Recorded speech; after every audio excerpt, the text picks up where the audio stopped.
What if I told you that the people who disturb you the most are your greatest teachers, not because of what they say or do, but because of what they awaken within you? The seed of anger, frustration, even hatred does not come from them. It comes from you. Today, we won't talk about how to change others. We will dive into something far more powerful: how to understand yourself so deeply that no insult can shake you and no person can possess your peace. Let's begin with the one person you've tried to control the least: your own mind. They say anger comes from the outside, that someone makes you mad, but that is a lie. No one gives you anger. You create it. The insult, the slight, the disrespect, yes, they happen. But the fire? That burns inside you. The real question is this: why does it burn at all? You see, what we call anger is often a mask. Beneath it lies something more ancient, a wounded part of you, long buried, long ignored. And when someone says something that touches that wound, you react. Not because of them, but because something inside you was waiting silently for that very moment.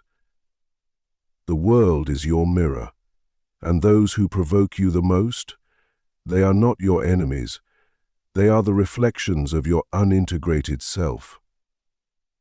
What the old masters called the shadow, the side of you you've rejected, denied, labeled as not me. When you feel offended, ask yourself, what is this person showing me about me? Why do their words sting? Why do their actions bother me so deeply? Why am I still thinking about them hours later? This is the path. Not to shut your anger down, but to follow it inward, like a trail of smoke leading to the fire's source. Because here's the truth most people avoid their entire lives. The smoke is the void of the sun, while the smoke of the fire lies in the void of the sun. And the smoke of the fire turns into the sun. Because here's the truth most people avoid their entire lives.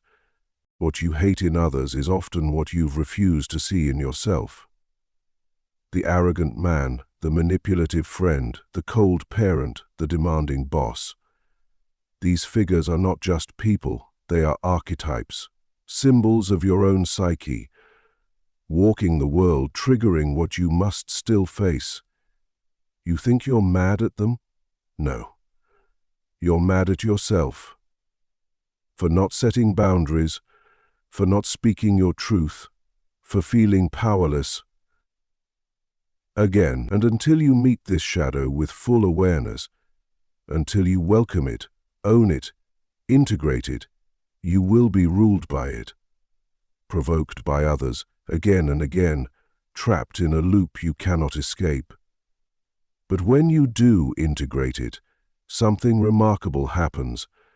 The provocation fades. The chaos loses power. You no longer need to react, because there is nothing left within you to react to. And that's where peace begins, not with changing others, but by mastering the parts of yourself that others only awaken.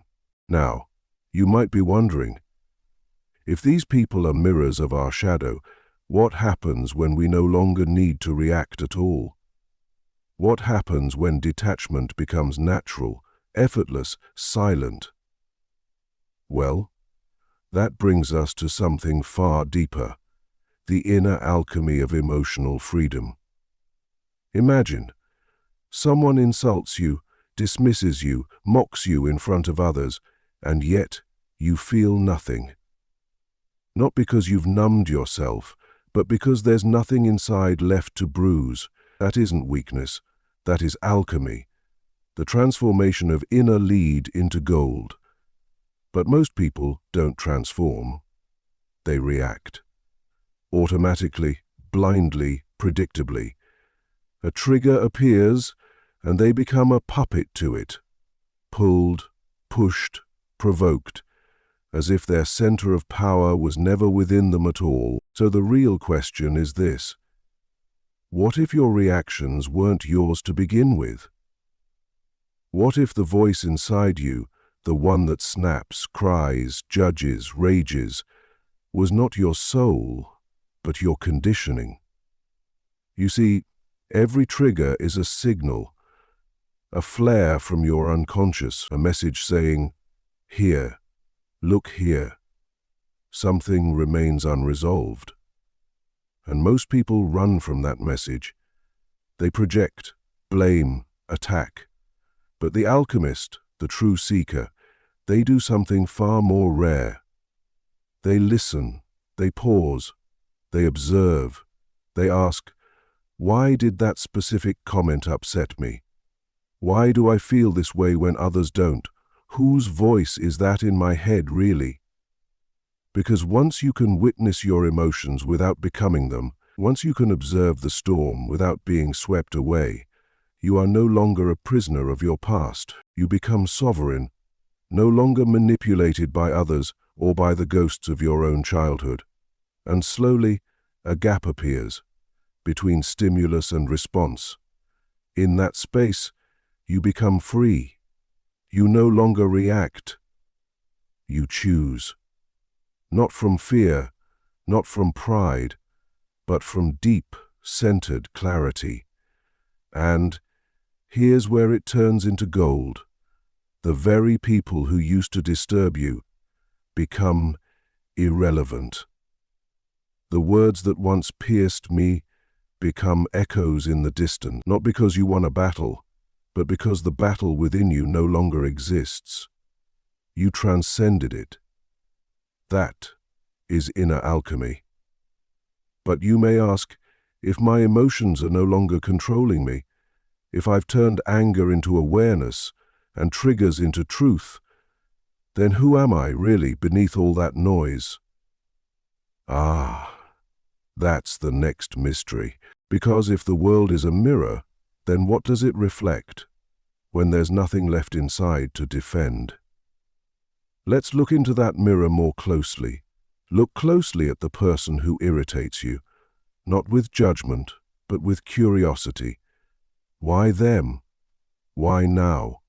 Why this reaction? You think it's about them, their words, their behavior, their presence, but in truth, it is you are seeing. Refracted, distorted, mirrored back at you. We are surrounded by mirrors, not made of glass, but of people. Every encounter, every conflict, every uncomfortable moment reveals a hidden truth about who you are, and, more importantly, who you've refused to be. That person who talks too much, the one who takes up all the space, makes you feel small. Why does it disturb you? Is it because they're arrogant? Or is it because, deep down, you abandoned your own voice long ago? Perhaps the one who controls others reminds you of a part of yourself you suppress. Or worse, envy. You see, irritation is rarely about the other. It's a signal that something unexpressed, unlived, unclaimed inside you has just been exposed. The traits you hate in others often belong to the parts of yourself you've rejected, the exiled fragments of your soul. This is not comfortable. It's not meant to be. Because waking up is painful, but once you realize that the outer world is reflecting the unseen self, you stop trying to fix people and start asking deeper questions. You start integrating the very qualities you once judged. The arrogance becomes confidence. The control transforms into leadership. The selfishness evolves into self-worth. This is the work: to meet your mirrors with honesty, to stop saying, "They bother me," and start saying, "What part of me is being called to the surface?" And when you do that, over and over again, you begin to dissolve the boundary between you and them. You realize the battlefield was never out there. It was always inside. Others lose their power to disturb you because you've reclaimed the parts of yourself they once provoked. But of course, this raises a new and deeper question. If people no longer control your state, if their judgments, habits, and flaws no longer pierce you, what does it really mean to be at peace? Not on the surface, but from the depths of your being? To walk through chaos and still remain unmoved? That takes us one step further. Most people think peace means silence, stillness, absence of conflict. But real peace isn't passive. It's not fragile.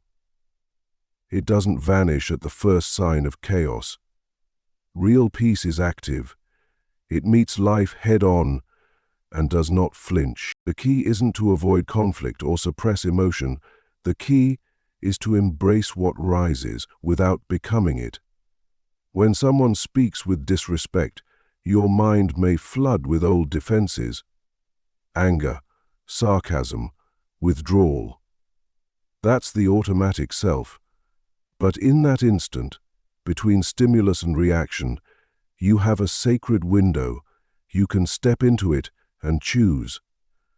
To embrace is not to accept mistreatment. It is to witness your emotion without being ruled by it, to feel the surge without acting from it. This is where inner equanimity is born, not in avoiding the storm, but in knowing it cannot drown you. Think of the archetype of the warrior. Not the brute, not the aggressor, but the noble warrior. The one who has faced themselves so completely that no enemy can shake their calm. They act from purpose, not impulse, from clarity, not chaos. That's the level we're speaking of. When someone insults you and you do not react, not because you're afraid, but because you're grounded, you've reclaimed your power. When life pokes at your ego and you feel it rise, but you rise higher, you've stepped out of the old identity and into mastery. This is not suppression, this is integration. The emotional energy is still there, but you hold it like a torch, not a weapon. You don't lash out, you observe, you contain, and in doing so you free yourself. Because when you're no longer a slave to your emotions, when no one has the power to pull you out of yourself, you become untouchable, not in arrogance, but in centeredness. But of course, this raises a deeper truth. If you are no longer controlled by the outside world, if your reactions are no longer dictated by others, then where does your stillness truly come from? Is it simply emotional maturity? Or something more ancient? When the world is loud, the still mind hears everything. But when the mind is loud, even silence becomes unbearable. Most people live in noise, not just the noise of cities or conversations, but the endless chatter of the mind, always reacting, judging, fearing, defending. This is why conflict seems to follow them, not because the world is aggressive, but because their inner world is already in a state of war. Stillness is not the absence of thoughts. It is the presence of something deeper, a center, a core, a place within you untouched by praise or insult, applause or blame. And when you touch that center, you begin to see people not as threats, but as symbols, archetypes, messengers. The one who annoys you becomes the trickster, sent to disrupt your ego. The critic becomes the teacher, revealing where you're still vulnerable. The betrayer becomes the shadow, forcing you to reclaim what you've given away. But you can only perceive this in stillness. Stillness is not empty. It's intelligent. It watches. It absorbs. It knows. And from that knowing, there is no need to react. You don't fight the fire anymore, because you understand the fire. Think of the archetype of the sage. They speak little, but when they do, every word matters. Why? Because their silence wasn't passive. It was listening, sensing, waiting.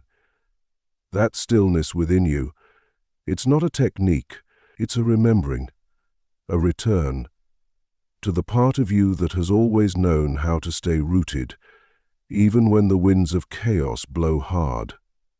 Now, when someone attacks you, and you remain still, not frozen, not cold, but deeply present, that stillness begins to shape the space around you. It disarms the chaos. It confuses the aggressor, because they were expecting a reaction, and instead, they meet a mirror. Stillness is magnetic.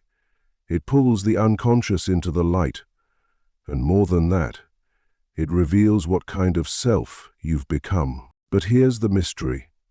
If outer conflict fades when inner stillness is found, then what remains? If the old version of you dissolves in that quiet, who rises in its place? Now we enter sacred territory. There comes a moment when the mask you've worn begins to crack, not because it was flawed, but because something truer underneath it begins to stir. A deeper self, ancient, sovereign, untouchable, starts to wake. Before this awakening, we live as fragments. We bend, twist, and contort ourselves just to be liked, to avoid rejection, to keep the peace, not realizing we've handed others the very strings that control our emotions. A word of praise lifts us high, a glance of judgment drags us low. In this state, we are not people, we are puppets. And emotional manipulators? They thrive in this terrain.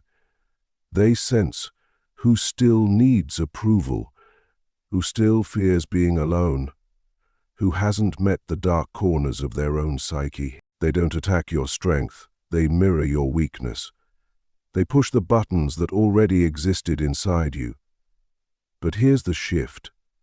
When the fragmented self dissolves and the true self emerges, there are no more buttons to press, because now you are whole. You no longer seek validation, because your worth is inherent. You no longer fear abandonment, because you've made peace with your own company. This rebirth is not loud. It doesn't announce itself. It unfolds quietly, in the space where you used to react, but now you simply see. You see the manipulation, and you do not flinch. You see the provocation, and you do not respond. Not out of detachment, but from clarity. Because when you've met your own shadow, no one can weaponize it against you. This is the moment of liberation. The old self, made of ego and fear and approval-seeking, dies, and in its place arises the self-centered, grounded, whole, not perfect, but real. And suddenly everything changes. The people who once controlled your moods lose their power. The situations that once threw you into anxiety become silent tests. And you stand not above others, but within yourself. But here's the deeper mystery. If you are no longer moved by manipulation, if praise and blame pass through you like wind through a tree, then how do you truly connect with others? Without games, without masks, what does human connection really look like? This leads us to the next threshold. Why would someone want to hurt you? Not just disagree, not misunderstand, but wound you. Deliberately, surgically, with precision. The answer lies not in them and not in you, but in the silent meeting point between two unconscious shadows. Most people think those who hurt them are evil, broken, or toxic, but that's far too simple. Harm often comes from pain, not power. From those who feel powerless and project that inner war onto others. They see in you what they can't face in themselves. Your light reminds them of their forgotten potential, your calm of their buried chaos. So they attack. Not the real you, but the symbol you've become. This is the archetype of the wounded shadow. When a person sees a reflection they can't accept, they try to shatter the mirror. And that mirror is you. You've probably felt it.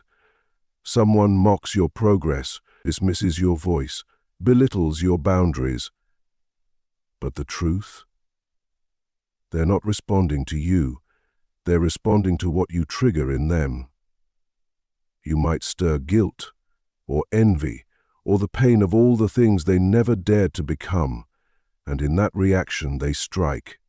Not because they're strong, but because they're afraid. Afraid of being seen. Afraid of being left behind. Afraid that if you truly rise, they'll have to face how long they've stayed small. Now here's the key. If you take it personally, you step into the role they cast for you. You become the enemy, the villain, the excuse.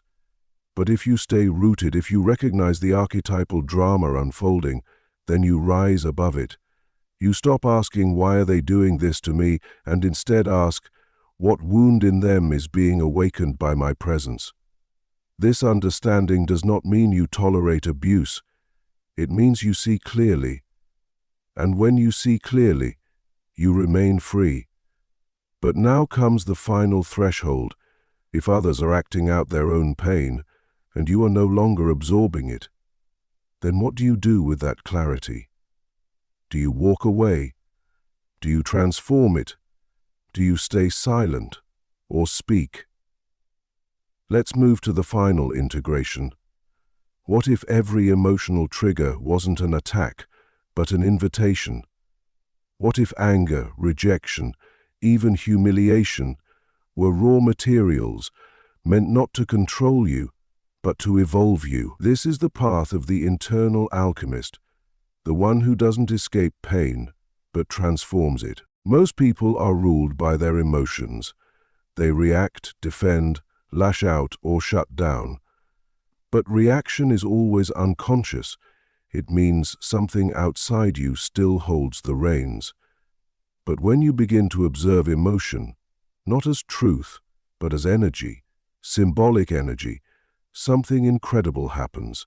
You stop being a victim of moods and start becoming the sculptor of meaning. Imagine anger. It rises, hot and sharp. You feel it in your jaw, your chest, your fists. But instead of directing it outward, you pause. You don't resist it, and you don't indulge it. You study it. You ask, what is this fire trying to burn away? What old wound has it found? What inner voice is it trying to silence? Now the emotion becomes a messenger. And you become the one who listens, not from fear, but from depth. That's how transformation begins. The raw intensity of anger becomes assertive clarity. Jealousy becomes self-inquiry. Sadness becomes creative insight. This is not suppression. This is not pretending to be calm. This is alchemy, where emotion doesn't control you, but fuels your evolution. And when you walk through life this way, something shifts in the world around you. People who once provoked you now feel powerless to disturb your center. Situations that once consumed you now feel like passing weather, because the sky above them is vast, and that sky is you. This is the true freedom. Not numbness, not detachment, but the quiet strength of someone who has met their darkness and turned it into gold. So now, ask yourself, will you keep reacting to every storm? Or will you become the one who contains the storm without becoming it? Because the world won't stop testing you, but you can stop being so easy to shake. And that is how you become unbothered. Not by avoiding life, but by mastering it from the inside out. And that is the true beginning of peace.